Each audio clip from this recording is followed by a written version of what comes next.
नमस्कार दोस्तों, welcome back. आप देख रहे हैं कॉफी विद समीर जैन। दोस्तों, जो हमारे सुप्रीम कोर्ट के जजेस हैं, ये सारे जो नॉर्मल प्रोसेस से लोग पैदा होते हैं उससे नहीं हुए। ये सारे मेरे हिसाब से ये हलाला करा के उसके बाद जो पैदा हुए थे, भी जिसका पता नहीं लगता कि बाप कौन है, ये वो वाले जजेस बिठाए गए हैं। और आपको मालूम है कि 70s में जो सबसे नालायक होता था, किसी जगह पे एडमिशन नहीं मिलती थी, उन्हीं सबको वो क्या करते थे, कहते हैं कुछ और करने को नहीं है, वकालत कर लेते हैं। और ये जो सारे जजेस आज की डेट में बैठे हुए हैं, ये भी उसी दौरान पढ़कर वकील बने थे, लॉ किया था इन्होंने। तो आप समझ सकते हैं कि जितने बड़ा नालायक होगा आज की डेट में, वही जज बना हुआ है और कैसे कैसे फैसले ये कर रहे हैं। हिंदुओं के खिलाफ ये हैं, हमें मालूम है। और आज मैं आपके सामने ये मुद्दा रखता हूँ हिंदुओं का। अगर आपको याद नहीं है तो आपको मैं दोबारा से याद दिला दूं कुछ बातें जो अभी अभी पिछले हफ्ते हुई हैं, ताकि आपको पता लगे ये करप्ट जजेस हमारे ये कितने बेईमान हैं, कांग्रेस की भाषा कैसे बोलते हैं, और कितने बड़े ये लिब्रांडो हैं और हलाले से पैदा हुए हैं। चलिए शुरू करते हैं। आज मैं गुस्से में हूं इन जजेस के खिलाफ, क्योंकि भगवान राम का अपमान इन सुप्रीम कोर्ट के जजेस ने दोबारा से किया है और मेरे वश में नहीं है। नहीं तो मैं इन लोगों को खुद मैं फैसला देके फांसी की सजा दे दूं इनको। ये जो हमारे जजेस हैं, कोई बात नहीं, इनको फैसला अब हम देंगे, ये सनातनी, कि अपमान क्या होता है। आप देखिए, प्रधानमंत्री मोदी हैं, उन्होंने रामलला की प्राण प्रतिष्ठा का कार्यक्रम विधि पूर्वक किया और राम की महिमा का पूरा बखान किया। और जैसे उन्होंने एक अद्भुत तरीके से बयान किया राम की महिमा का, सुनने वाली थी, कोई ऋषि मुनि भी ऐसे नहीं कर सकता। और उसके कुछ दिन के बाद सुप्रीम कोर्ट के जजों ने भगवान राम का अपमान करने वालों को दोबारा से अभय दान दे दिया और बोला जो करना कर लो, कोई दिक्कत नहीं है, हम बैठे हैं तुम्हें बचाने के लिए।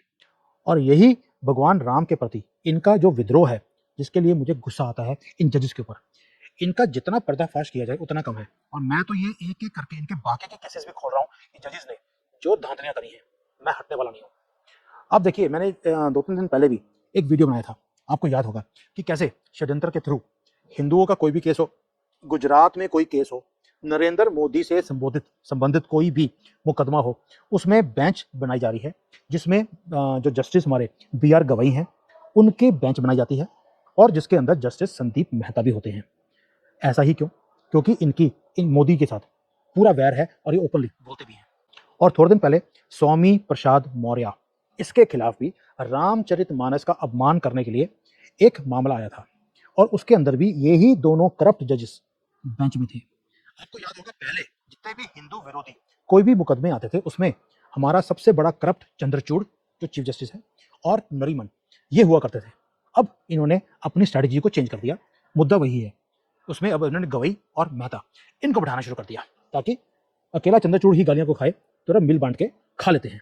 तो इन्होंने ये पूरी जो टोली है, मैं कि जो शेरवानी, फटी हुई शेरवानी वाली शेरवानी बोलती है, द वायर वाली, कि भाई हमारा जो एजेंडा है सेम है, सिर्फ स्ट्रेटजी चेंज करी है, वही इन जजेस ने भी करना शुरू कर दिया।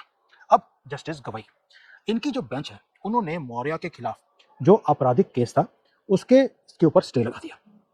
भाई ये छोटे मोटे केस लेके आ गए हो, क्या हो गया अगर राम का अपमान कर दिया तो। और उत्तर प्रदेश सरकार को 4 हफ्ते में जवाब देने के लिए बोल दिया गया। अब जस्टिस संदीप मेहता ने यूपी सरकार से पूछा है कि रामचरितमानस की कौन सी ऐसी चौपाई है जिसके खिलाफ बयान देने पर आपने आरोप लगाया है कि मौर्य ने गलत बात बोली। भाई ये तो मौर्य जो है, इसका निजी एक राय है, कोई अपराध थोड़ना है, इसके ऊपर हम सजा कैसे दे सकते हैं। और यूपी सरकार के एडवोकेट जनरल ने यह कहा कि मौर्य की जो टिप्पणियां हैं, उसकी वजह से हमारे राज्य में जो पॉपुलेशन है सारी, वो भड़क गई, और जो मुसलमान हैं, इन्होंने रामचरितमानस की जो हमारी किताबें हैं वो जलाई। तो इसके ऊपर जो हमारे करप्ट जज है संदीप मेहता, उन्होंने बोला क्या, वो तो मौर्य के वकील ही बन गए, और कहा कि उसके लिए मौर्य जो है ये जिम्मेवार कैसे हो सकता है। ये तो आपको सोचना चाहिए कि एक आदमी ने अगर कोई स्टेटमेंट दे दिया है, उसके बाद कुछ और बातें होती हैं, तो इसके लिए ये तो जिम्मेवार नहीं है।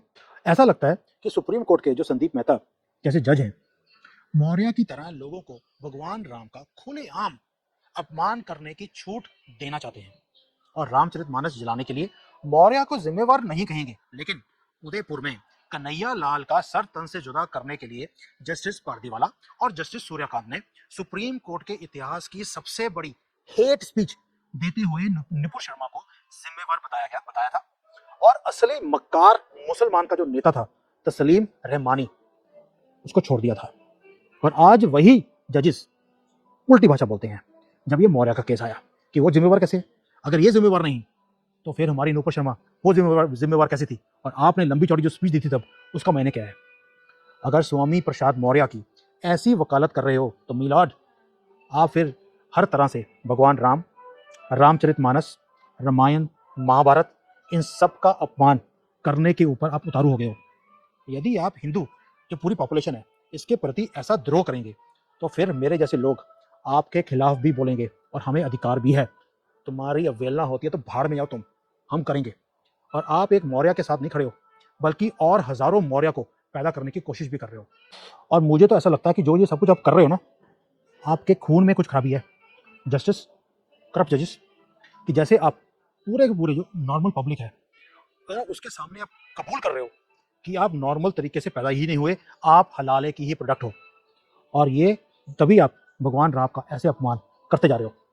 और जस्टिस गवई, आप तो खुद खुलेआम बोल चुके हो कि मैं कांग्रेस के परिवार से संबंध रखता हूं और इसलिए उनके खिलाफ मैं कोई जजमेंट दे नहीं सकता। तो आपकी तो सोच में ही जहर है सेकुलर होने का। और सेकुलर मतलब हिंदुओं के खिलाफ आपका जो पहला कर्तव्य है वो है ही ये।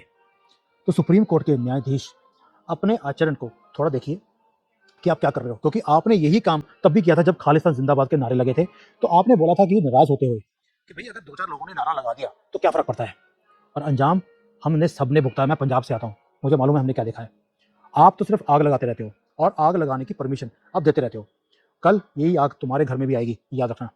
क्योंकि अब जो पॉपुलेशन है देश की वो भड़की हुई है और उनको लगता है कि भाई आपने जैसे धोखा दिया है हम हिंदुओं को, हम सनातनियों को, अब हम तुम्हें बर्दाश्त नहीं करेंगे, अब तुम्हें छोड़ेंगे भी नहीं। इसलिए तुम, आखिरी वार्निंग है, बार बार बोल रहा हूँ, राम से डरना शुरू कर दो, क्योंकि उसकी लाठी जब 500 साल के बाद पड़ी है, पड़ी जरूर है, और तुम्हें बख्शेंगे नहीं राम। अब राम का मतलब है हम हिंदू, तुम्हें बख्शेंगे नहीं। और मैंने शुरू में बोला था कि जो सबसे निकम्मा होता था वो लॉ करता था, और आज वही हाई कोर्ट और सुप्रीम कोर्ट में बैठे हुए जज वही नालायक हैं जो देश के ऊपर राज करने की कोशिश कर रहे हैं। मोदी को ये काम नहीं करने देते, और कांग्रेस के टाइम पे मुंह में दही जमा हुआ था और बोलते ही नहीं थे। भाई जब मनमोहन सिंह की गवर्नमेंट इतनी धांधलियां कर रही थी, तो लाखों करोड़ों रुपए की धांधलियां करी हैं, तब आपके मुंह से एक जवाब नहीं निकला।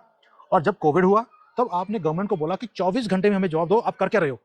दुनिया की सबसे बड़ी महामारी, किसी को पता नहीं करना क्या है, और अब गवर्नमेंट से 24 घंटे में आप जवाब मांग रहे थे जब सब कुछ बंद पड़ा हुआ था। और अब आपने मौर्य को छोड़ दिया, स्टे लगा दी, और बोलते हो क्या फर्क पड़ता है अगर उसने राम का या रामचरितमानस का अपमान किया है। दैट मीन्स अब हम अल्लाह के ऊपर भी तंज कर सकते हैं। मोहम्मद एक टेररिस्ट था, ओपनली बोल सकते हैं। और उसने एक, जैसे ओसामा बिन लादेन ने कोई किताब लिखी हो, वही काम मोहम्मद ने भी किया था, हम भी खुले हम बोल सकते हैं क्योंकि था भी ऐसा ही। तो अगर वो ओपिनियन मौर्य का एक्सेप्टेबल है तो ये भी आपको एक्सेप्टेबल होना चाहिए। और जो ये 72 हॉर्स की बात करते हैं कि मरने के बाद 72 हॉर्स के पास भेजा जाएगा, आप भी वहीं पे जाओगे, मुझे मालूम है, क्योंकि आप उसी कैटेगरी से बिलोंग करते हो, तो वो भी कोई गलत नहीं होगा। और जो इनकी किताब में जिहाद के तरीके, वो सारा कुछ लिखा गया है, जैसे कि किसी टेररिस्ट की किताब लिखी हो, तो वो भी कहना गलत नहीं होगा कि जो कुछ लिखा हुआ है बकवास है, इसे सब कुछ डिलीट करना चाहिए। शायद किताब को फाड़ कर नाले में फेंक देना चाहिए, जैसे चाइना ने किया है। चाइना ने सारे के सारे इनकी जितनी भी मस्जिदें थी उनको मूत्रदान करने के लिए खड़ा कर दिया है, और वहां पे मैं करके भी आया हूँ। पब्लिक टॉयलेट में कन्वर्ट कर दिया गया है और किताब को डिलीट कर दिया, उसमें से सारे वर्ड्स डिलीट कर दिए, किताब 2 पेज की रहेगी। तो एक्चुअल में वो पतली सी किताब मिलती है अभी, जो नई कुरान चाइना ने निकाली है। तो दैट मींस उन्होंने जो काम किया सही किया, इसके ऊपर मुझे जवाब जरूर देना। ये करप्ट चंद्रचूड़, गवई एंड ये पूरी की पूरी टोली, ये वीडियो मैंने आपके लिए बनाई है और आपको टैग करके ये वीडियो भेजने वाला हूँ। देखते हैं कहाँ तक गिरते हो आप। जय Hind, Vande Mataram. Hi there. If you liked the video, please don't forget to smash the like button, subscribe to our channel, and activate the bell icon so that you receive all notifications whenever we upload a new video. Thanks for watching.